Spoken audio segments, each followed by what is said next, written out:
Dear students, welcome to Divya's Max Solutions. Today we are going to discuss Chapter 13, Direct and Inverse Proportions, Exercise 13.2. Question number 1. Which of the following are in inverse proportions? So here we need to find which one is in inverse proportion. Correct. See, first one is the number of workers on a job and time taken to complete the job. So they are given the number of workers and time taken, right? If the number of workers are more means what? If the number of workers are more means what? The job will finish in less time, right? The workers are more means we need less amount of time to finish the job. So what we can write? The number of workers and time taken to complete the job in, this is in inverse proportion we can write. Correct. This is an inverse proportion. The number of workers are increasing means we can finish the job as early as possible, right? That means it will take less amount of time only. That means one is increasing, other is decreasing. So we can say that this is in indirect proportion. Correct. Next, time taken for a journey and the distance traveled in uniform speed. Time taken for a journey and a distance traveled in uniform speed. The speed is uniform only. That means we know the equation. Speed is equal to distance by time only, right? Speed is equal to distance by time. The time taken for a journey, that means the time we need to consider, and distance traveled in uniform speed, and the distance also, right? So if you are taking this one, means how we can write? The S2 shifting means speed into time equal to distance only, right? That means that time and distance both are in direct proportion only, right? Time taken for a journey and distance traveled in uniform speed. Here the speed is stable only. That means the T and D are not in indirect proportion. Both are same only, right? That means from here it is clear that time and distance both are in direct proportion. This is not in indirect proportion. This is in direct proportion only. Direct proportion.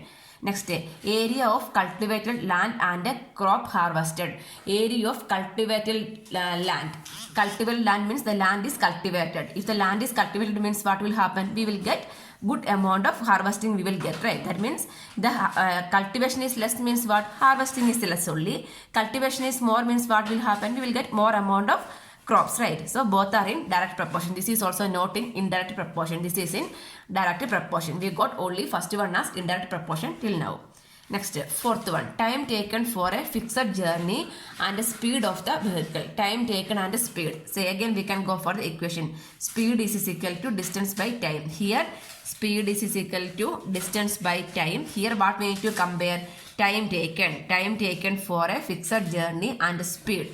So we need to take only speed and time. That means speed is equal to 1 by t into distance. That means time taken for a fixed journey. That means distance is constant only. That means speed is 1 by t means what? Inversely proportional, right? Speed is inversely proportional to time. That means if the speed of the vehicle is increasing means what will happen? In less amount of time we can reach the destination, right? We will take less amount of time only to the reach the destination. Speed is less means what will happen? We will take more amount of time, right? So this is in inverse proportion.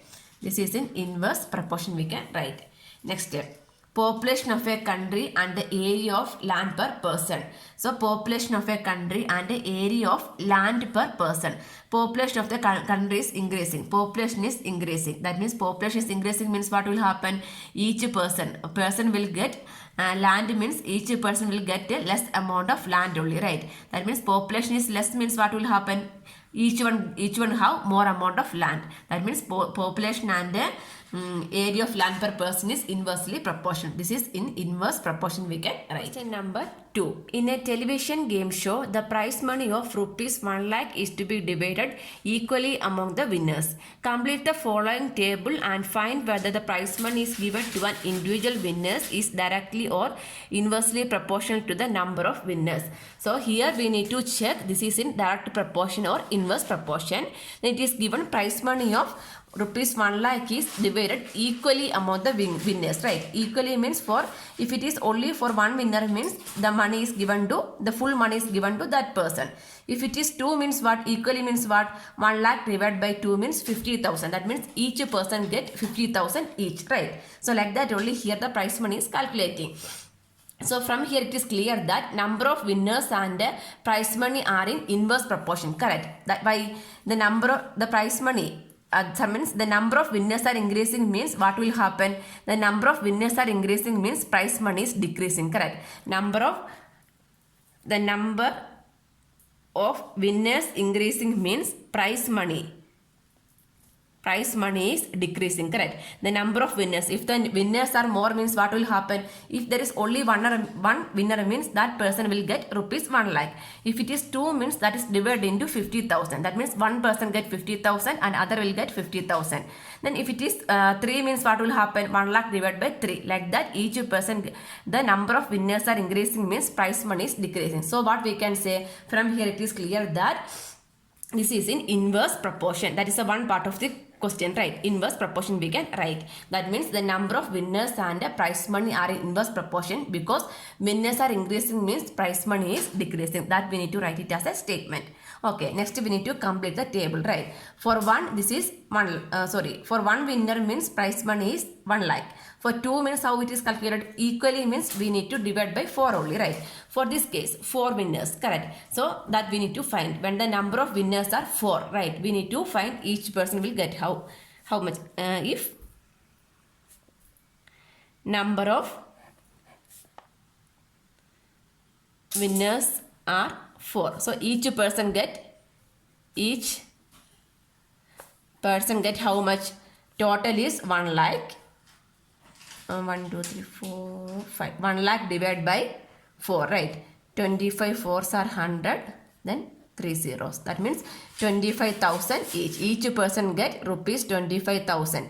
Right? If the number of winners are 4 means. So here what we can write? Rupees 25,000 I can write. 25. Here also we can see the number of winners are increasing means prize money is decreasing. Correct? Next, if the number of winners are 5. If winners are 5 means prize money equal to how much? 1 lakh divided by 5, right? 1 lakh divided by 5. 5 twos are 10. Then how many zeros? 1, 2, 3, 4 zeros we can write. That means 20,000 each. So here we can write rupees 20,000. Correct. Next, if the number of winners are 8. Winners are 8 means prize money each person get how much? 1 lakh divided by 8. Right. 1 lakh divided by 8. Again with the 4. 4 twos are 8. 25 fours are 100. This become 25,000. Again 25,000 by 2. 1, 2 twos are 4. 5 twos are 10. 12,500. So each person get 12,500 each. So here we can write 12,500. Next, the number of winners are 10. So we can find the prize money. Again 10 lakh divided by 10. Why we are directly division? Because in the question itself it is given prize money is divided equally among the winners. Equally means the number divided by that the total amount divided by the number of winners means we'll get the answer, right? 0, 0 cancel. Remaining is 10,000. So each person get 10,000 each. Next, if the number of winners are 20. Number of winners are 20 means each person will get 10 rupees 1 lakh divided by 20. 0, 0 cancel. 5 twos are 10. 5,000. So each person will get 5,000 each. This is the answer. Question number 3. Dehuman is making a wheel using spokes. He wants to fix equal spokes in such a way that the angle between any pair of consecutive spokes are equal. Help him by completing the following table. So the table is given. The first one is, are the number of spokes and the angle formed between the pair of consecutive spokes in inverse proportion. That is the first part, right? So first we need to check this is in direct proportion or inverse proportion. See here the two columns are given, right? That means the number of spokes is 4. The angle between the pair of consecutive spokes is 90 degree. Then the number of spokes are 6. The angle between them is 60 degree. Correct. That means the number of spokes are increasing means what will happen? The angle between the spokes are consecutive spokes are decreasing. Correct. Here the number of spokes are increasing. So the angle is what happened? Angle is decreasing. Correct. That means the angle value is decreasing and spokes value, the number of spokes are increasing means the number of spokes are increasing. The angle between the spokes are decreasing. Correct. Spokes means what? See, this is a wheel. See here the 4 consecutive spokes, right? This is one spoke, 1, 2, 3, 4. The angle between the spoke means this is a one angle, this is another angle, this is a third angle, this is a fourth angle. All the angles are equal only. How we can find the equal angle? So here it is given, the question itself it is given, fix equal spokes in such a way that angle between any pair of consecutive spokes are equal. So this is given. So if the spokes are 6 means what will happen? The 90 degree angle is reduced to 60 degrees. So one is increasing, other is decreasing means what we can say? This is in inverse proportion. That is the first part. Here the number of spokes are increasing. The angle between a pair of consecutive spokes are decreasing. So it is in inverse proportion. We can write inverse proportion. That we need to write clearly. Statement. Here the number of spokes are increasing. The angle between pair of consecutive spokes are decreasing. So it is in inverse proportion. Next, second one. Second part, calculate the angle between a pair of consecutive spokes on a wheel with 15 spokes. So before that the table is incomplete. That we can complete first. So this is a circle only, right? The circle only the spokes are coming. In circle means what is the total angle? Total angle is 360 degree, correct? So the angle at the center of the circle is how much? 360 degree. That we know that angle at the center of the circle is 360 degree. This one we know that one, right? So using this table we can complete. Then the number of spokes are 8 when the number of spokes are 8. When the number of spokes are 8 means what we can find? Angle between the pair of consecutive spokes we can calculate. The number of spokes are 8. Therefore angle between pair of consecutive spokes equal to total angle is how much? 360 divided by 8. Correct. 360 divided by 8 we can do. 8 fours are 36. Sorry, 8 fours are 32. 32 4 8. So 5. 45 degrees. So the angle will get it as 45 degrees. So here we can write the angle as 45 degree. Here also we can see that number of spokes are increasing to 8. The angle is decreased to 45 degree. The same way when the number of spokes are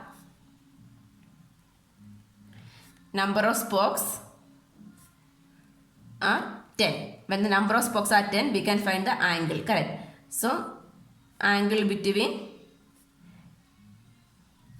pair of consecutive spokes equal to 360 divided by 10. Correct. 0 cancel 36. So 36 degree here we can write. Next when it is 12. Correct. So that means number of spokes. Number of spokes are 12. So the angle between we can find it as 360 divided by 12. 12 3s are 36. So 30 degrees the angle we can write. Here we can fill it as 30 degree. Here what is actually the second part of the question? Calculate the angle between a pair of consecutive spokes on the wheel with the 15 spokes. When it is 15, the number of spokes are 15, we need to find the angle between them. Correct. That is the second part. Actually, this is not the second part. The second part question is when the number of spokes are 15. The number of spokes equal to 15, we are going to find the angle. Angle is equal to how we can find out angle between which one? Angle between pair of consecutive spokes is equal to 360 divided by 15. 15 2s are 30, 60, 15 4s are 60. That means 24 degree. The answer is 24 degree we can write. Next, third part. Third part of the question is how many spokes would be needed if the angle between a pair of consecutive spoke is 40 degree. Here what is given? Angle is given. Angle is given as 40 degree. We need to find the number of spokes. Correct. Number of spokes we need to find out. Correct. So we know the equation. Correct. How we know the equation?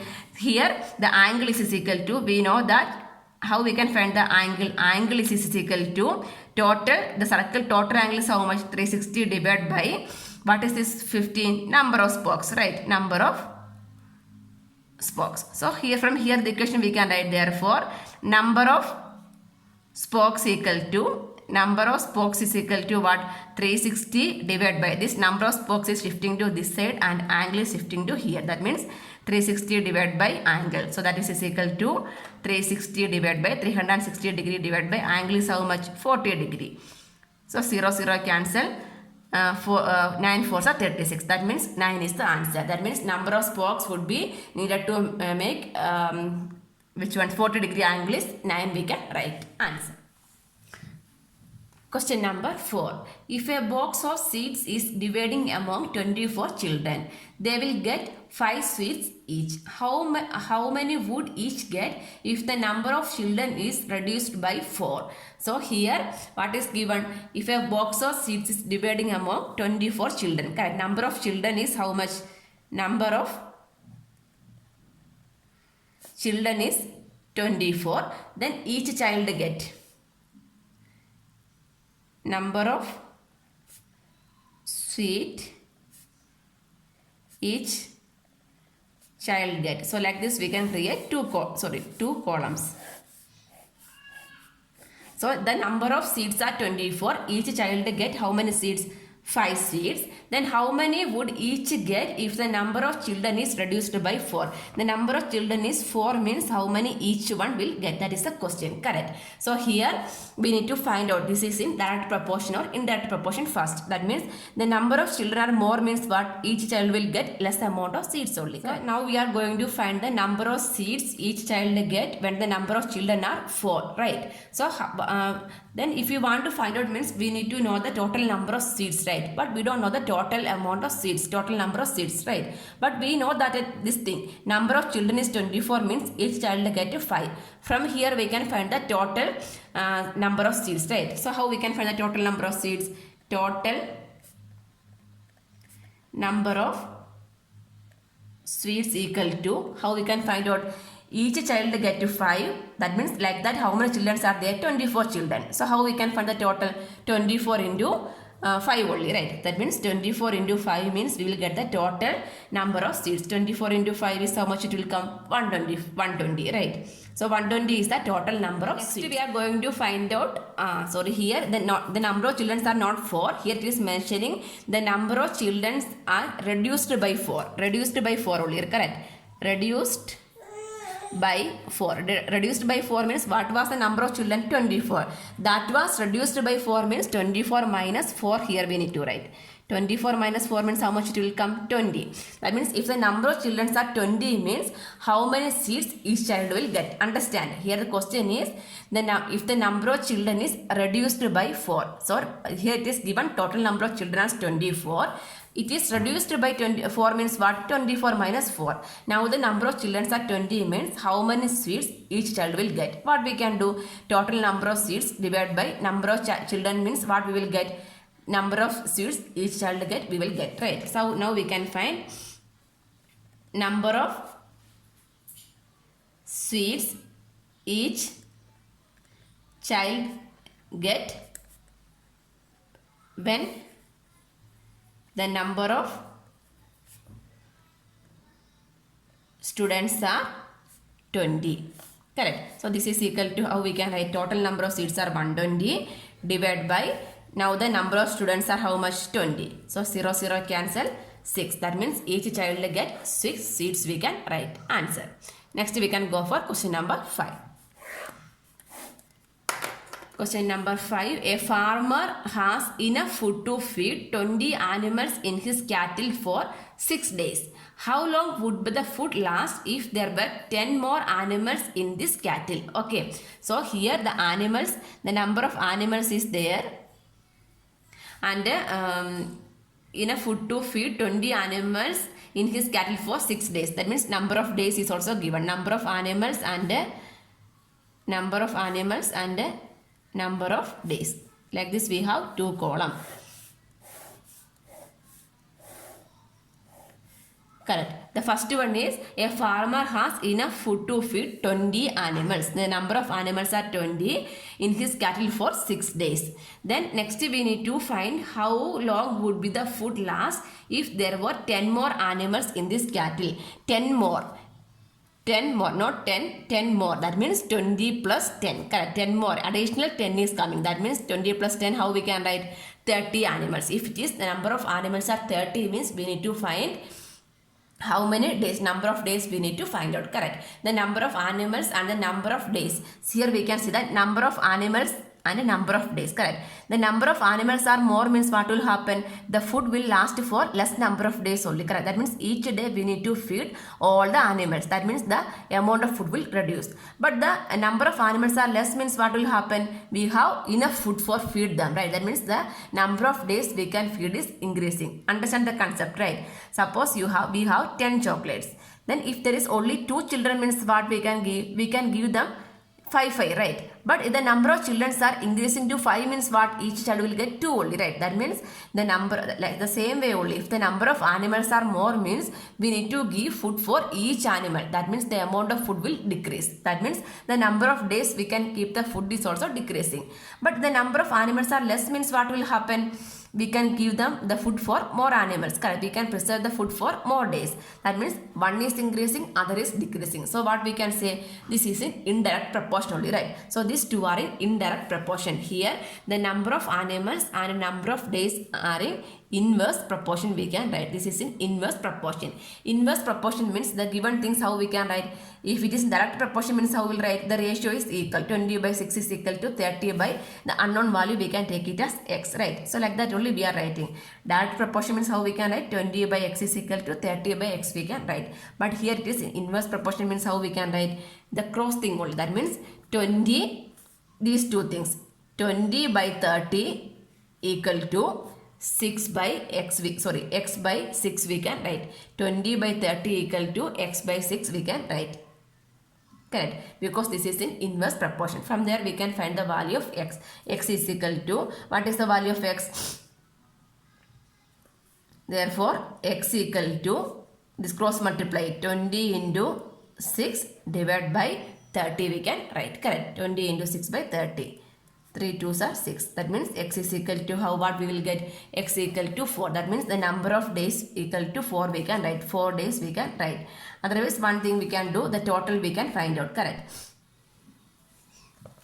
If you have doubt means we can go with this method also. That means how we can do, or this method means number of animals is 20 means the number of days the food lasts is 6. So from here what we can find? We can find the total amount of food, right? Total amount of food days is equal to, how we can find? Number of animals into number of days. That means 120 is a total. If 120 is a total means we need to find, if it is number of animals are 30 means how many days it will long means how we can find out? Number of days we can find it as total. Total is 120 divided by the number of animals is 30. That means 12 by 3 is 4 days. Like this also we can write. If you have doubt in writing the ratio means, because why we are writing the ratio like this? Because this is in inverse proportion. So how we can write? 20 by 30 equal to x by 6. 20 by 30 equal to x by 6 we need to write, because this is in inverse proportion. If it is in direct proportion means direct ratio we can write. Understand?